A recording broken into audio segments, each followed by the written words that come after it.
আজ তো পারফিউম ছাড়া আমরা চলতেই পারি না। তবে জানেন কি, আজ থেকে প্রায় ৬০০০ বছর আগের মানুষও সুগন্ধি ব্যবহার করত।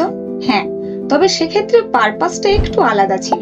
প্রায় ৪০০০ খ্রিস্টপূর্বাব্দে প্রাচীন মেসোপটেমিয়া ও মিশরে ধূপ আর সুগন্ধি রজন দিয়ে দেবতাদের উদ্দেশ্যে উৎসর্গ করা হতো, আর এটাকেই সুগন্ধি ব্যবহারের সূচনা হিসেবে ধরা হয়। সুগন্ধি, যার ইংরেজি শব্দ পারফিউম, পারফিউম শব্দটি এসেছে ল্যাটিন শব্দ পার ফুমাম থেকে, যার অর্থ ধোঁয়ার মাধ্যমে।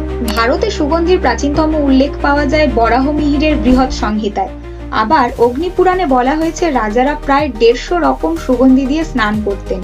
এর থেকে বোঝাই যায় সেকালের সব সভ্যতাতেই সুগন্ধি ছিল পবিত্রতা এবং আভিজাত্যের প্রতীক।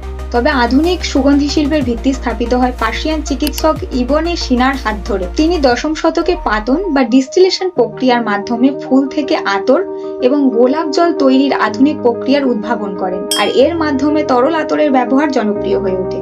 আর সেটি যে কতটা জনপ্রিয় হয়ে ওঠে তার প্রমাণ তো আমরাই।